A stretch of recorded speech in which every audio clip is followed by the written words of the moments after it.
Hello friends, welcome to Tejas IAS. I hope you guys are preparing extremely well. So आज है quantitative aptitude की class second, जहां पे हम परसेंटेज को कंटिन्यू कर रहे हैं।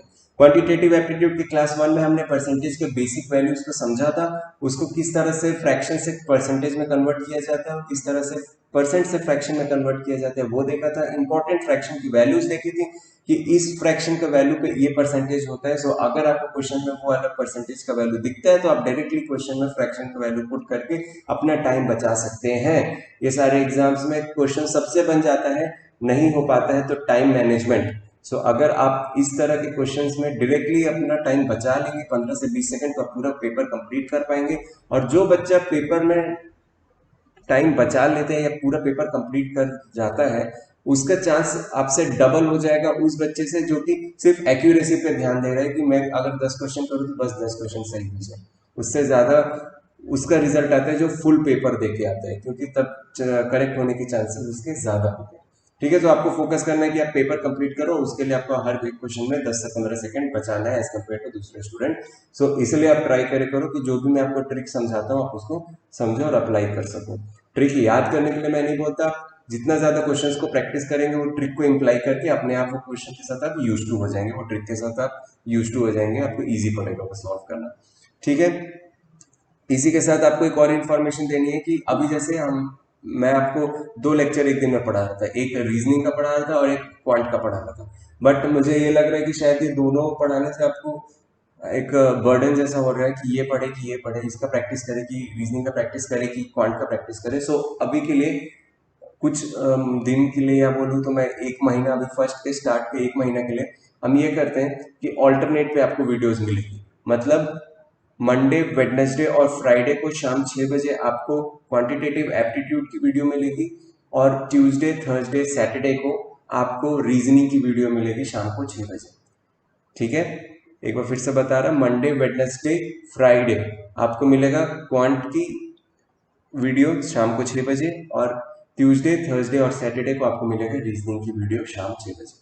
सो आप हमारे साथ एक पढ़ते जाइए और धीरे धीरे हम कोर्स कंप्लीट करते जाएंगे। जैसे जैसे आप भी यूज टू हो जाएंगे तब फिर हम ये दोनों को अलग अलग सेपरेट करके एक ही दिन में 2 से 3 वीडियोस हम लोग आपके लिए लाने का कोशिश करेंगे। ठीक है, सो आज है क्वांटिटेटिव एप्टीट्यूड की क्लास सेकेंड, परसेंटेज। यहाँ पे हम और कुछ बेसिक कॉन्सेप्ट्स को जानेंगे, साथ में हम कुछ क्वेश्चंस भी प्रैक्टिस करेंगे।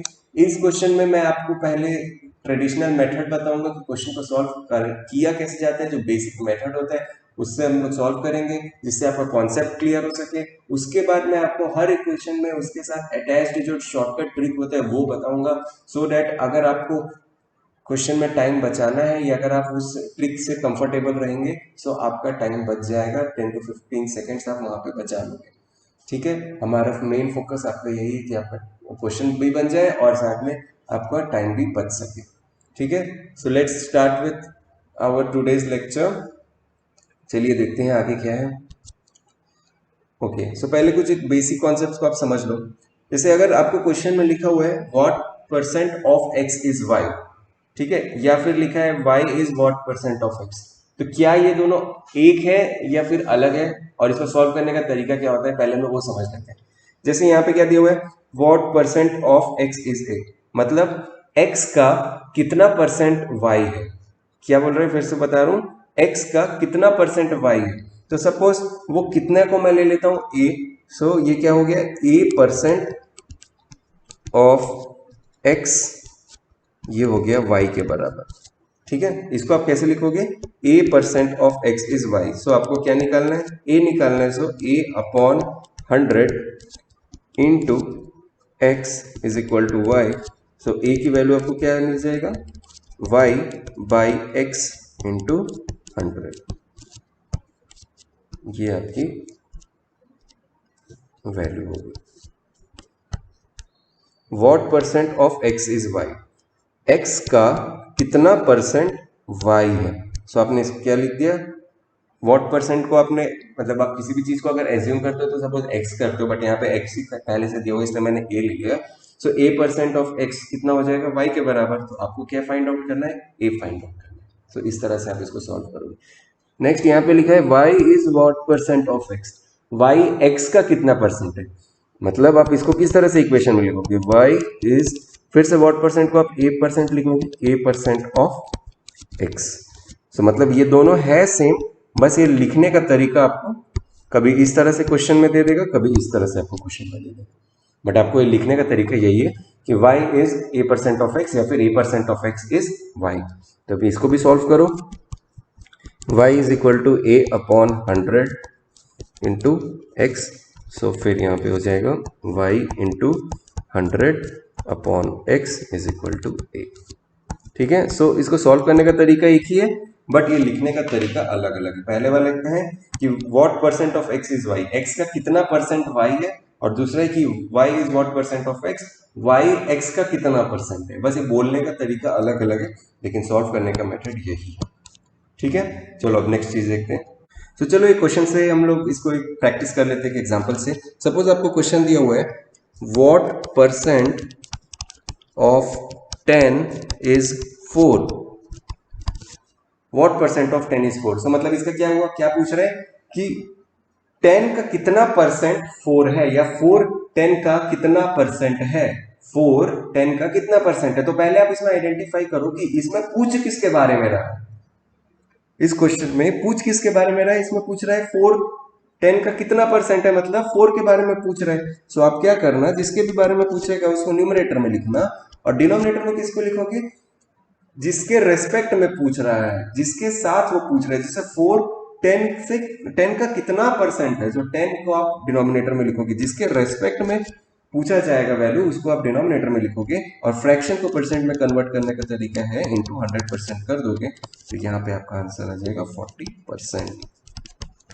ध्यान देना, कभी भी आपको इस तरह का क्वेश्चन पूछते हैं कि ये वाला वैल्यू उस वाले वैल्यू से कितना परसेंट है या उसका कितना परसेंट है, तो आप पहले जिस वैल्यू के बारे में पूछ रहे हैं उसको लिखना न्यूमरेटर में, उसके बाद जो भी उसका जिससे कंपैरिजन किया गया है उसको आप डिनोमिनेटर में लिखना, और उसके बाद 100% करना, तो आपको उसकी वैल्यू मिल जाएगी। अब ये आपका आंसर सही है कि नहीं, कैसे चेक करेंगे, जैसे 40% ऑफ 10 निकालो, कितना होगा 40 अपॉन 100 इंटू 10। तो ये कितना आ गया, ये यहाँ से ये कट गया, यहाँ से ये कट गया, आपका आंसर आ गया 4। मतलब जो आपने निकाला है यहाँ पे आंसर, ये बिल्कुल सही है। ठीक है, सो हमेशा जिस वैल्यू के बारे में पूछता है उसको आप न्यूमरेटर में लिखोगे, जिसके रिस्पेक्ट में पूछता है, जिसके कंपैरिजन में पूछता है, आप उसको डिनोमिनेटर में लिखोगे और इनटू 100% करोगे। सो ये था। ठीक है, सो आपने देखा कि what percent of x is y and y is what percent of x, दोनों एक ही चीज है, बस लिखने का तरीका अलग है। स्टूडेंट कंफ्यूज हो जाता है कि इसको हमें किस तरह से सॉल्व करना है, ये दोनों अलग अलग जब आ जाते हैं तो इसके लिए मैंने आपको पहले ये चीज समझा दिया। चलो अब एक और चीज है हम वो भी समझ लेते हैं। जैसे दिया हुआ है x is how much percent smaller than y, question पूछता है, या y is how much percent larger than x। जैसे यहाँ पे एग्जांपल ले लेते हैं, जैसे 4 और 10 का ही लेते हैं। तो 4 is how much percent smaller than 10। 4 10 से स्मॉलर होता है, राइट, तो कितना परसेंट स्मॉलर होता है, अभी हम लोगों को क्वेश्चन में ये देखना है। सो देखो, जैसे पिछले वाले क्वेश्चन में, जो पिछले वाला पार्ट पढ़े हमने कि किसका वैल्यू पूछ रहा है, हम लोग वो न्यूमरेटर पे लिखते थे, बट जब यहाँ पे कंपैरिजन करने लगते हैं कि कितना परसेंट कम है या कितना परसेंट ज्यादा है, तो जब आपको पूछेगा कितना परसेंट कम है, तो आपको वो कमी को पहले फाइंड आउट करना है, वो डिफरेंस को एक्चुअल में फाइंड आउट करना है कि रियल में वो वैल्यू कितना कम है। सो 4 10 से एक्चुअल में कितना कम है, 6 कम है, तो आप क्या करोगे, उसको न्यूमरेटर में लिख दोगे, डिवाइडेड बाय किसके कंपैरिजन में लिख रहा है, किसके कंपैरिजन में लिख रहा है, किसके कंपैरिजन में दिया हुआ है, तो वो आप डिनोमिनेटर में लिख दोगे। तो यहाँ पे आ जाएगा 10 इंटू 100, तो यहाँ पे आपको मिल जाएगा 60%। सो 4 इज 60% स्मॉलर देन 10। ठीक है, पुराने वाले में आपने क्या किया था कि आपने ऊपर वो लिखा था जिसके बारे में पूछ रहा है, लेकिन यहाँ पे क्या पूछ रहे हैं, यहाँ पे कंपेयर कर दिया, पहले से वो दोनों वैल्यूज का कंपैरिजन कर दिया। सो पूछ रहे हैं कि कितना परसेंट कम है या कितना परसेंट ज्यादा है। तो जब कितना परसेंट कम है पूछ रहे हैं, तो आपको कमी को या फिर वो जो ज्यादा रहेगा उसको आपको न्यूमरेटर में लिखना है। उसके बाद जब कमी पूछेगा तो किसके रेस्पेक्ट में पूछ रहे हैं आप वो निकालो। सो किसके रेस्पेक्ट में पूछ रहे हैं, 10 के रेस्पेक्ट में पूछ रहे हैं, तो आपने 10 को नीचे लिखा इंटू 100। सिमिलरली अगर यहाँ पे देखें y is how much percent larger than x, तो इसी को लेते हैं 10 is how much percent larger than 4। तो यहां भी आपको पहले क्या देखना है कि उन दोनों के बीच में एक्चुअल में 10 4 से कितना ज्यादा है। तो कितना ज्यादा है, 10 4 से 6 ज्यादा है, ठीक है। वो पहले आपको जो डिफरेंस है वो लिखना है। उसके बाद किसके कंपैरिजन में पूछ रहे हैं, लार्जर देन। देखो देन के साथ आप इसमें यूज करना कि देन किसके साथ लगा हुआ है, तो किसके रिस्पेक्ट में पूछ रहे हैं, 4 के रिस्पेक्ट में पूछ रहे हैं। सो यहाँ पे अपॉन 4 इंटू 100, तो ये हो जाएगा 25 एंड ये हो जाएगा 150। सो 10 इज 150% मोर देन 4, ठीक है। जब भी ऐसे कंपैरिजन वाले में आए आप ये देखना कि देन के साथ कौन सा नंबर लगा हुआ है, तो वो जो भी देन के साथ नंबर लिखा रहेगा आप उससे डिनोमिनेटर में उसको लिख देना, ठीक है। यानी किसके रेस्पेक्ट में पूछा जा रहा है, जो पीछे भी हमने पढ़ा था, किसके रेस्पेक्ट में पूछा जा रहा है आप उसको डिनोमिनेटर में लिखोगे। पिछले वाले में बस और ये वाले में यही डिफरेंस है कि पहले वाले में डायरेक्ट वो नंबर का पूछ रहा था कि ये इसका कितना परसेंट है, तो हमने क्या किया, जिसका पूछ रहा था हमने उसको न्यूमरेटर में रखा था, और जो जिसके कंपैरिजन में पूछ रहा था, जिसका रेस्पेक्ट में पूछ रहा था, उसको हमने डिनोमिनेटर में रखा था। बट यहाँ पे क्या हो रहा है, उन दोनों को कंपेयर करके पूछ रहे हैं कि कितना परसेंट कम है, कितना परसेंट ज्यादा है, ये निकालना है। तो पहले आपको लिखना है कितना एक्चुअल में कम है या कितना एक्चुअल में ज्यादा है, उसके बाद आपको डिवाइड करना है उसके किसके कंपैरिजन में पूछा गया है उस वाले वैल्यू से, ठीक है। तो आई गेस आपको ये बेसिक कॉन्सेप्ट समझ में आया होगा। चलिए अब हम कुछ क्वेश्चन से स्टार्ट करते हैं। जैसे आपका फर्स्ट क्वेश्चन है, if 20% of A is equal to 45% of B, then 18% of A is how much percent of b. बोल रहा है कि अगर ए का 20% बी के 45% के बराबर है, तो ए का 18% बी के कितने परसेंट होगा। सिंपल क्वेश्चन है। चलिए पहले इसको हम सॉल्व करके देखते हैं। पहले ट्रेडिशनल मेथड से मैं आपको बताता हूँ, फिर आपको एक शॉर्टकट ट्रिक मैं बता दूंगा, आप उसको अप्लाई कर सकते हो क्वेश्चन, ठीक है। तो इसको हम लोग दो पार्ट में डिवाइड कर लेते हैं, जैसे यहाँ पे। सो ये हो जाएगा हमारा ट्रेडिशनल मेथड।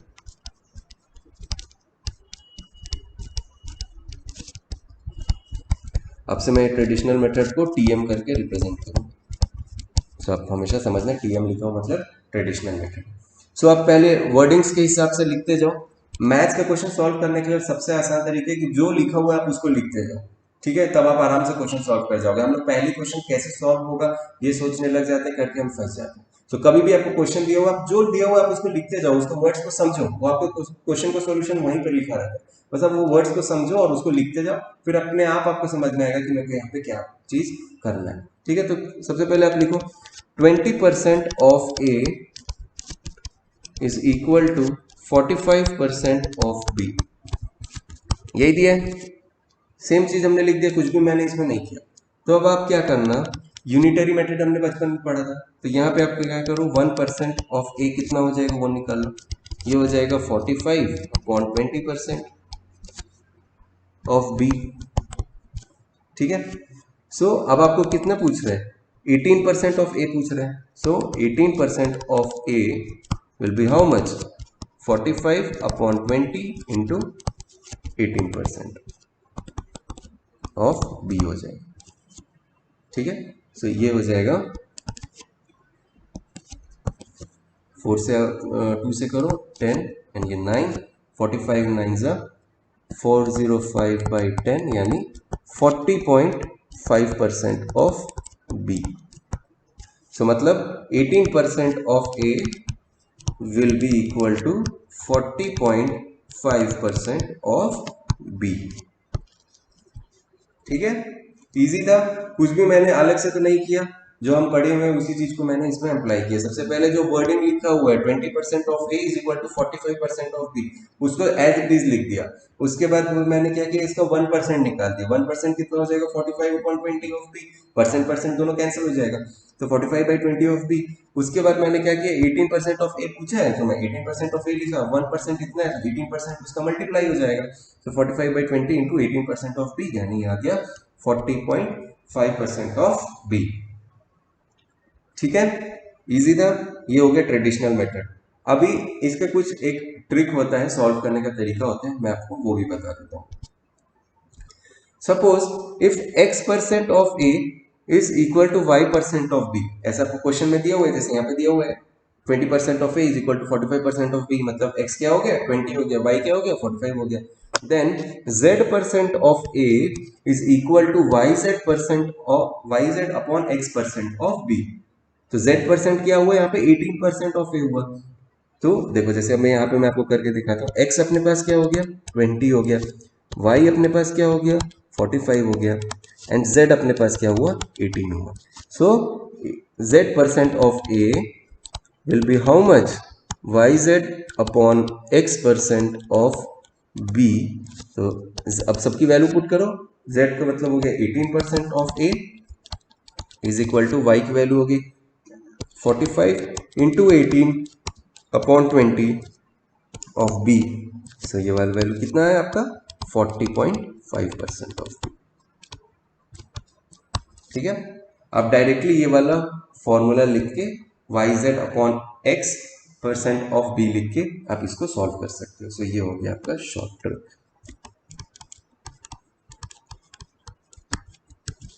ठीक है, तो ट्रेडिशनल मेथड भी समझे और इसका हमने शॉर्ट ट्रिक भी देख लिया। अगर किसी के कंपैरिजन में पूछता है if x% of a is y% of b then z% of a will be yz upon x% of b। ये yz upon x% of b कैसे है, यहाँ से ही है, यही वाला लाइन तो लिखा हुआ है। ये हो गया z% ऑफ a, इसी को अगर मैं टर्म्स में लिख दूं z% of a is equal to ये y की वैल्यू क्या है, ये 45 क्या है, ये एक्चुअल में y है, और ये 20 क्या है, ये एक्चुअल में x है। सो y अपॉन x, और ये 18 क्या है z, so y into z upon x of b into percent of b, वही चीज है बस। अब इसको इतना सारा आप मेथड ना करके डायरेक्टली आप ये फॉर्मूला आपको याद रहेगा तो आप इसको सॉल्व कर लोगे 5 सेकंड। ठीक है, सो मैं वही बोल रहा हूँ कि आपको फॉर्मूला याद करने की जरूरत नहीं है कि बैठ के y z upon x y z upon x y upon, आप इसको क्वेश्चन को आप सॉल्व करते जाइए। इस तरह के क्वेश्चन आपको बहुत सारे मिल जाएंगे, आप क्वेश्चन सॉल्व करते जाइए और ये वाला वैल्यू आप पुट करके वाई जेड अपॉन एक्स की वैल्यू को पुट करके आप सॉल्व कीजिएगा तो आपको अपने आप यूज हो जाएगा। ठीक है, चलिए अब नेक्स्ट क्वेश्चन पे जाते हैं। If a price of a TV set is 50,000 but due to the sale the price has been reduced by 30%, what will be the new price of this TV set? Okay, so पहले क्या दिया हुआ है कि TV set की value दी हुई है, प्राइस दी हुई है 50,000। ओके, बट सेल हो गया जिसके वजह से जो प्राइस है उसको रिड्यूस कर दिया गया 30% से। सो अब इसका न्यू प्राइस क्या होगा ये पूछना है। सो जब भी ऐसे दो वैल्यू आपको दिखते हैं तो आप एक को कर देना ओल्ड वैल्यू और एक को कर देना न्यू वैल्यू। ठीक है, तो पहले हम लोग शॉर्ट ट्रिक से, पहले हम लोग ट्रेडिशनल मेथड से देखते हैं और उसके बाद हम लोग इसका शॉर्ट ट्रिक देखेंगे। तो ट्रेडिशनल मेथड के हिसाब से आप पहले जो लिखा हुआ वो लिखो। सो ओल्ड प्राइस क्या हो जाएगा, ओल्ड प्राइस हो जाएगा 50,000। अब उसमें क्या हो गया, सेल हुआ है और प्राइस जो है वो रिड्यूस किया गया है। सो रिड्यूस्ड प्राइस, रिडक्शन कितना हुआ पहले आप वो लिख लो, रिडक्शन हुआ है 30% का। 30% किसका रिड्यूस हुआ होगा, जो हमारा एक्चुअल प्राइस है उसका रिड्यूस हुआ होगा। सो ये 30% ऑफ 50,000 हुआ है। सो ये कितना हो गया 30 अपॉन 100 इंटू 50,000, ये हो गया आपकी 15,000 में। सो ये हो गया रिड्यूस्ड प्राइस, ये एक्चुअल प्राइस नहीं हुआ, ये न्यू प्राइस नहीं हुआ, ये हुआ रिड्यूस्ड प्राइस, इतना आपको कम ही आ गया। सो अब आप फाइंड आउट करो new price. So new price कितना होगा, ओल्ड प्राइस माइनस जो ये न्यू रिडक्शन जितना है, यानी 50,000 minus 15,000 which will be equal to 35,000। So ये हो गया आपका न्यू वैल्यू। ठीक है, क्या किया आपने कि जो पहला वैल्यू दिया हुआ है तो उसका आपने ओल्ड प्राइस लिख दिया, उसके बाद रिडक्शन कितने का हुआ 30% का हुआ, किसका 30%, जो एक्चुअल प्राइस है या फिर जो ओरिजिनल प्राइस है या ओल्ड वैल्यू है आपने उसका 30% निकाला। 30% कितना है 15,000। अब ये तो रिड्यूस्ड प्राइस हुआ ना, इतना रिडक्शन करेंगे हम लोग, इतना सेल है तो डिस्काउंट या फिर छूट इतना मिलने वाला है, तो एक्चुअल अब न्यू प्राइस कितना हो जाएगा, जो ओल्ड प्राइस है माइनस जो भी आपका रिडक्शन वाला प्राइस होगा। सो अब आपका आ गया आंसर 35,000। ठीक है, इजी था, ऐसे बहुत सारे क्वेश्चंस आपको एग्जाम्स में मिल जाएंगे। ठीक है, अब इसका हम लोग एक ट्रिक देख लेते हैं। When the value is decreased bye x%, okay, when किसी भी चीज का अगर वैल्यू x% डिक्रीज कर रहे हैं या y% डिक्रीज कर रहे हैं, यहाँ पे उसको y% कर देते हैं, when the value is decreased by y%, then its new value will be 100 minus y upon 100 into old value। जैसे यहाँ पे हमारा y की वैल्यू क्या हो गया 30%, सो न्यू वैल्यू कितनी हो जाएगी 100 minus y upon 100 into old value, यही लिखा है। सो 100 माइनस 30 अपॉन 100 इंटू 50,000 जो ओरिजिनल प्राइस है। तो ये हो जाएगा 70 अपॉन 100 इंटू 50,000, यानी ये हो गया 35,000। तो आप यहाँ पे देख रहे हो और यहाँ पे देख रहे हो, दोनों की वैल्यू सेम आ रहा है। ठीक है, सो यहाँ पे क्या हो रहा था कि पहले ओल्ड प्राइस लिख रहे थे, उसके बाद उसका रिडक्शन वैल्यू निकाल रहे थे, फिर उसको माइनस कर रहे थे, तो ये टाइम टेकिंग ज्यादा हो रहा था। यहाँ पे आप क्या करोगे, सीधा 100 माइनस जो परसेंटेज से जितना रिड्यूस हो रहा है उसको माइनस करके अपॉन 100 करो, इनटू उसका जो एक्चुअल वैल्यू था ओल्ड वैल्यू, उससे आप मल्टीप्लाई कर दो तो आपको आंसर मिल जाएगा। सो ये वाला जो तरीका है काफी ज्यादा अच्छा है और काफी टाइम सेविंग है। ठीक है, चलो अब नेक्स्ट क्वेश्चन देखते हैं। If the price of a TV set is 50,000, but due to the heavy demand, the price has been increased by 30%. Okay, वहां पे क्या था कि वहां पे डिस्काउंट, वहां पे सेल हो गया था तो प्राइस को है वो कम कर दिया गया था, बट यहाँ पे डिमांड क्योंकि बहुत ज्यादा बढ़ गई है तो कंजप्शन भी जब ज्यादा होने लगेगा तो प्राइस अपने आप बढ़ जाता है। सो उस केस में आपको यहाँ पे न्यू प्राइस निकालना है। सो वही पहले हम लोग को ट्रेडिशनल मेथड में देखते हैं किस तरह से सॉल्व करेंगे। ओल्ड वैल्यू आपके पास कितना दिया हुआ है, ओल्ड वैल्यू दी हुई है आपकी 50,000। उसके बाद अब इंक्रीज कितने से करोगे, इंक्रीज करोगे 30% से, 30% किसका 30% ऑफ 50,000 करोगे। सो हमने 30% ऑफ 50,000 पिछले बार निकाला था, कितना है 15,000। सो अब न्यू वैल्यू कितनी हो जाएगी, न्यू वैल्यू हो जाएगी old value plus increase value. So ये कितना हो गया 50,000 प्लस 15,000 इज इक्वल टू 65,000। ठीक है, पिछले बार जैसे माइनस कर दिया गया था, बट यहाँ पर क्या है क्योंकि इंक्रीज हो रहा है तो यहाँ पे हम लोग प्लस कर देंगे। ठीक है, सेम था, बस वहां पे पिछले में रिड्यूस हो रहा था, यहाँ पे इंक्रीज हो रहा है। अब इसका शॉर्ट ट्रिक देखते हैं कि if the value of when the value is increased by, इसको y%, when the value is increased by y%, then the new value will be 100 plus y upon 100 into old value. ठीक है, जैसे यहाँ पे आपको दिया हुआ है y कितना हो गया, यहाँ पे 30% हुआ। सो न्यू प्राइस कितना हो जाएगा 100 plus y upon 100 into old value. तो ओल्ड वैल्यू यहाँ पे वैल्यूज पुट करो, y की वैल्यू हो गई 30 upon 100 into old value was 50,000। ठीक है, सो अब ये हो गया 130 अपॉन 100 इंटू 50,000, ये दोनों वैल्यू कट गया और ये आ गया 65,000। यहाँ पे ये वैल्यू और ये वाली वैल्यू सेम। ठीक है, तो इस तरह से आप इसका यूज करके आप जो है आंसर को जल्दी ला सकते हो। तो जब भी इंक्रीज होगा तो आप प्लस कर देना और जब डिक्रीज होगा तो आप माइनस कर देना। तो इसका अगर आप क्लब करके ये दोनों क्वेश्चन को क्लब करके एक फॉर्मूला लिखना चाहते हो तो आप इसको कैसे लिख सकते हो, 100 plus minus y upon 100 into old value. तो ये आपको क्या देगा, न्यू वैल्यू।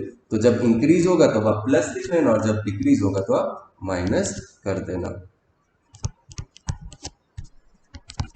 ठीक है, जब इंक्रीज होगा तो 100 plus y upon 100 into old value, जब डिक्रीज होगा तो 100 minus y upon 100 into old value कर देना। ठीक है, चलो अब नेक्स्ट क्वेश्चन पे जाते हैं। If the salary of A is 25% high then that of B, then B salary is how much percent less than that of A. Okay, so देखो यहाँ पे बच्चे कंफ्यूज होते हैं कि अगर ए बी से 25% ज्यादा है तो बी अपने आप 25% कम ही होगा, बट ये परसेंट में वैल्यू दिया हुआ है, ये वैल्यूज नहीं दिया कि ए बी से 25 रुपए ज्यादा है तो बी ए से 25 रुपए कम होगा, ये क्या है, ये वैल्यू दिया हुआ है। ठीक है, सो पहले इसको हम लोग कैसे सॉल्व करते हैं वो देख लेते हैं। पहले हम लोग ट्रेडिशनल मेथड में जाते हैं। देखो अब आपके पास ना दो मेथड होता है कि आप जो ओरिजिनल वैल्यू होता है उसको आप या तो x ले लो या तो आप उसको 100 ले लो। अब आपको कैसे पता चलेगा कि कब आपको x लेना है या कब आपको 100 लेना है? तो जब भी क्वेश्चन में आपको कोई रियल वैल्यू नहीं दिया रहता है, जैसे 10 रुपए, 5 रुपए, 100 रुपए, 10,000, 20,000, 50,000, ऐसा रियल वैल्यू नहीं दिया है, तब आप उसमें जो ओरिजिनल वैल्यू या फिर जैसे इस क्वेश्चन में हम लोग मान लेंगे कि सैलरी किसी एक की 100 है, ठीक है। जब यहाँ पे कोई ओरिजिनल वैल्यू नहीं दी है, यहाँ पे परसेंटेज में बात किया हुआ है। सो जब आपको ऐसा किसी में भी ओरिजिनल रियल वैल्यू नहीं मिलता, तब आप उसमें 100 मान लेना। और जब आपको ऐसे कहीं भी, जैसे पिछले वाले क्वेश्चन में 50,000 दिया हुआ, तो तब आप उसमें 100 नहीं मानोगे, तब आप उसमें x% मानोगे कहीं भी क्वेश्चन। सो कभी भी आपको ऐसे रियल वैल्यूज मिलते हैं, तब आप उसमें x मानना किसी भी टोटल वैल्यू को, और अगर आपको कोई भी ऐसे रियल वैल्यू नहीं दिया, तब आप उसको 100 मानना। तो यहाँ पे हम लोग 100 मानेंगे। किसको 100 मानेंगे कि if the a salary of A is 25% high then that of B. तो मतलब अगर मैं बी को मानता हूं, बी का सैलरी हो गया सपोज 100, सो ए का सैलरी कितना हो जाएगा? 25% हायर लिखा है, सो पहले आप 25% निकालो ऑफ 100। अब उनको पता है 25% ऑफ 100 कितना हो जाएगा? 25। 25 अपॉन 100 इंटू 100 करोगे तो क्या आएगा? 25 ही तो आएगा। सो 25% ऑफ 100 कितना हो गया? 25। अब ये 25 कितना प्लस 100 भी तो करेंगे, क्योंकि वो बी से 25% हायर है, तो बी का जो भी सैलरी है वो उससे उस बी का सैलरी प्लस 25% ऑफ बी का सैलरी, सो ये हो जाएगा 100 प्लस 25% ऑफ 100 यानी 125%। ठीक है, ए की वैल्यू कितनी हो गई? 125 और बी की वैल्यू हो गई 100। यहाँ पे फिर से लिख देते कि अब अपने पास हो गई ए की वैल्यू 125 और बी की वैल्यू हो गई हम लोग पास 100। तो अब जैसे हम लोग ने पहले किया था कि x is what percent less than that of y, तो यहाँ पे हम लोग को क्या दिया हुआ कि b is what percent less than that of a। तो पहले किसके बारे, यहाँ पे कंपैरिजन वाला बात हो गया, तो पहले आप एक्चुअल डिफरेंस कितना है वो निकाल लो। b और a के बीच में डिफरेंस कितना है? 25 का। सो आप यहाँ पे लिख दिए 25। अब डिनोमिनेटर में क्या आएगा? a आएगा कि b आएगा? सो अभी यहाँ पे क्या मैंने बताया था कि जिसके साथ देन लिखा रहेगा ना, उसको आप नीचे लिख दोगे। जिसके रेस्पेक्ट में पूछ रहे हैं आप उसको नीचे लिखोगे। सो यहाँ पे ए के रेस्पेक्ट में पूछ रहा है, तो ए की वैल्यू दी हुई है 125। अब इसको इंटू 100 करोगे, सो 25 5 125 एंड 5 इंटू ये हो जाएगा 20। तो आपका आंसर हो जाएगा 20%। So B is 20% less than that of A. अलग अलग है, A is 25% that of B and B is 20% less than that of A. यही बता रहा था मैं। ठीक है, एक बार फिर से समझते हैं। बी का वैल्यू को हमने 100 एज्यूम कर लिया कि सपोज उसका सैलरी है 100 रुपीज। 100 इसलिए लिया क्योंकि यहाँ पे कोई भी रियल वैल्यूज नहीं दी हुई है। उसके बाद ए का सैलरी क्या है? ए का सैलरी है 25% high then that of B. तो पहले तो बी का जो सैलरी होगा वो लिख लो, प्लस कितना परसेंट हाई है? तो 25% ऑफ बी सैलरी हाई है, तो 25% ऑफ 100 कर लिए, तो आगे हमारे पास 125। उसके बाद हमने लिखा कि ए की वैल्यू हो गई 125 और बी की वैल्यू हो गई 100। अब हमने जैसे पहले पढ़ा था कि जब कंपेयर कर रहे हैं तो कितना ज्यादा है या कितना कम है, पहले आप वो लिख लो। तो पहले हमारे पास कितना डिफरेंस है? 25। और किसके रेस्पेक्ट में पूछ रहे हैं, किसके साथ दैन लगा हुआ है वो देखो, तो ए के साथ दैन लगा है तो ए की वैल्यू लिखो 125। तो यहाँ पे हो जाएगा आपको value 20। So B salary is 20% less than that of A. ठीक है, तो ये लंबा प्रोसेस है, बट कॉन्सेप्ट क्लियर करने के लिए यही मेथड सही है। अब इससे हम लोग ट्रिक मेथड देख लेते हैं कि ट्रिक क्वेश्चन कैसे किया जाता है इसका। तो वो है कि suppose if x is a% more than y। ठीक है, if x is a% more than y, जैसे यहाँ पे x हो गया a और a% हो गया 25। सो जैसे यहाँ पे हो गया x क्या हो गया हमारा? Capital A। ठीक है, और a% क्या हो गया हमारा? 25 और y क्या हो गया? b। सो if x is a% more than y, then y is a upon 100 plus a into 100% less than a, capital A। अब ये कैसे होगा? a की वैल्यू पुट करो, 25 अपॉन 100 प्लस 25 इंटू 100%। सो ये हो जाएगा 25 बाई 125 इंटू 100%। सो अगेन आपको ये कितना मिलेगा? ये 5 और ये हो गया 20। तो ये हो जाएगा 20% लेस देन ए। ठीक है, सिंपल था। यहां पे हमने नीचे में प्लस क्यों किया? क्योंकि ये पहले से मोर है। ठीक है, जब यहाँ पे मोर देन लिखा रहेगा तो अब आप नीचे में डिनोमिनेटर प्लस कर देना, डिनोमिनेटर प्लस होगा, डिनोमिनेटर बढ़ेगा, तब आपको जाके पूरा फ्रैक्शन जो होता है वो कम होता है, इसीलिए डिनोमिनेटर जब क्वेश्चन में पीछे रहेगा मोर देन लिखा तो अब डिनोमिनेटर में प्लस करके लिखना। ठीक है, चलो अब नेक्स्ट क्वेश्चन देखते हैं, आज का last question. If the salary of A is 25% less than that of B, then B is how much percent high then that of A. ठीक है, सो पहले इसको हम लोग फिर से वही ट्रेडिशनल मेथड से करते हैं। अब यहां पे क्या करना कि if a salary is 25% less than that of B, तो सबसे पहले किसके बारे में पूछ रहे हैं, बी के बारे में पूछ रहे हैं, तो उसको हमने एज्यूम कर लिया कि वो हो गया 100, कोई भी रियल वैल्यू नहीं दी है क्योंकि, इसलिए अब ए की वैल्यू जो है वो 25% less than that of B है, तो मतलब पहले तो original value minus 25% of B, तभी तो ए की वैल्यू उसके जो ओरिजिनल वैल्यू है, जो मतलब सैलरी है, उससे तभी तो 25% लेस देन निकलेगा। तो ये कितना हो जाएगा 100 माइनस 25% ऑफ 100, अगेन 25 हो जाएगा, तो इसकी वैल्यू कितनी आ जाएगी 75। तो अब अपने पास आया ए की वैल्यू है 75 और बी की वैल्यू है 100। अब पूछ रहा है कि B salary is how much, B salary किसके बारे में पूछ रहे हैं, बी सैलरी के बारे में पूछ रहे हैं, how much percentage higher than that of A. तो सबसे पहले तो कंपेयर कर दे, तो इन दोनों के बीच में रियल डिफरेंस कितना है वो आप फाइंड आउट कर लो, तो वो कितना है 25 का, अपॉन देन किसके साथ लगा हुआ है, ए के साथ लगा है, तो आप नीचे लिखोगे 75, किसके रेस्पेक्ट में पूछ रहे हैं, ए के रेस्पेक्ट में पूछ रहे हैं, जिसने लगाया 75 इंटू 100 कर दोगे। सो आप इसका ये कर दोगे, ये हो जाएगा अपॉन 3, so ये हो जाएगा 100/3, यानी कितना बताया था मैंने 33 1/3%। ठीक है, so B salary is 33 1/3% higher than that of A. Simple था, पिछले वाले में हमने डिक्रीज किया था क्योंकि वहां पे जो लिखा था कि ए का सैलरी मोर देन था बी से, तो इसलिए हमने वहां पे इंक्रीज किया था ए के लिए, और यहाँ पे क्योंकि ए का सैलरी लेस देन है दैट ऑफ बी, तो यहाँ पे हम माइनस कर देंगे बी के सैलरी से। ठीक है, अब इसका शॉर्ट ट्रिक हम लोग फिर से देख लेते हैं। Suppose if x is a% less than y, तो x हो गया a is 25% less then b, सो जैसे यहाँ पे फिर x की वैल्यू क्या हो गई, a हो गई, a% की वैल्यू कितनी हो गई 25% हो गई, एंड y की वैल्यू क्या हो गई b हो गई। सो हमारे पास है कि a is 25% less than that of y, so y का कितना कितना परसेंट, ये मोर होगा, सॉरी ये मोर होगा। ओके, ठीक है, so if x is a% less than y, then y is a upon 100 minus a into 100% more than x है यहाँ पे a, तो a की वैल्यू अपने पास कितनी है 25 अपॉन 100 माइनस 25, ये हो जाएगा 75 इंटू 100, तो इसकी फिर से आगे कितनी 33 1/3%। सो वहां जब पिछले बार यहाँ पर मोर लिखा था तब आपने नीचे में डिनोमिनेटर में प्लस किया है, यहाँ पे लेस लिखा है तो आप यहाँ पे डिनोमिनेटर में माइनस कर दोगे, तब डिनोमिनेटर माइनस होगा तो पूरा फ्रैक्शन जो है वो मोर हो जाएगा। ठीक है, सो इस तरह से आज हमने जो बेसिक कॉन्सेप्ट्स होते हैं उनको आज देखा, किस तरह से x% की वैल्यू को निकालते हैं, x% ऑफ y कैसे निकालते हैं, x कितना परसेंट है y का वो निकालते हैं, दोनों के बीच में कंपैरिजन किया तो वो कैसे निकालते हैं, और 2-3 क्वेश्चन किए, उसके कुछ टाइप्स किए हम।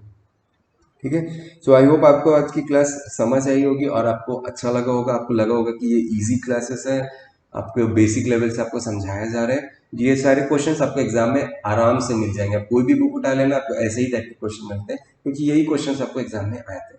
ठीक है, तो इसको सॉल्व करने का ये तरीका है, ट्रेडिशनल मेथड भी समझ लो और शॉर्ट ट्रिक भी याद रखो।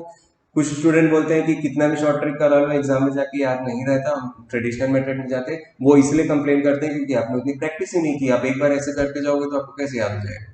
ठीक है, सो अब ट्रेडिशनल मेथड भी अगर आपको कॉन्सेप्ट क्लियर है तो आप 1 मिनट में आंसर निकाल लोगे। ठीक है, बस वही बात है कि कुछ सेकंड्स अगर आप बचा लो तो फिर आप एडवांटेज में रहते। So with this I would like to end today's class. आपको कोई भी अगर डाउट या क्वेरी है तो आप बिल्कुल कमेंट सेक्शन में मुझे कमेंट करना, मैं आपको 3 to 4 आवर्स के अंदर रिप्लाई कर दूंगा। कोई भी क्वेश्चन भी आपको अगर पूछना होता है एग्जाम, अगर आप प्रैक्टिस कर रहे हो, आपको क्वेश्चन का भी कोई भी डाउट रहता है, आप बिल्कुल मुझसे पूछ सकते हो वहाँ पर कमेंट करके। ठीक है, सो अब आपको नेक्स्ट क्लास मैथ्स की फ्राइडे को मिलेगी शाम को 6 बजे। कल शाम को 6 बजे आपको रीजनिंग की वीडियो मिलेगी। ठीक है, सो अगर आपने रीजनिंग के भी हमने सीरीज का जो चैप्टर है वो पूरे कंप्लीट करके अभी वेन डायग्राम स्टार्ट किया है। सो अगर आपने वो वीडियोस नहीं देखे, अगर आप चैनल पे न्यू हैं तो आप पहले कमेंट सेक्शन में मैं उसका भी लिंक डाल दूंगा प्लेलिस्ट का, आप वहाँ पे उसको भी कंप्लीट करके आइएगा, सो दैट कल आपको समझ में आएगा। क्योंकि अभी वहाँ पे वेन डायग्राम्स पढ़ा रहा हूँ, बहुत ज़रूरी है आगे जाके सिलोजिज्म के लिए और स्टेटमेंट एजम्पशन के लिए। ठीक है, so with this I would like to say thank you, goodbye, good day.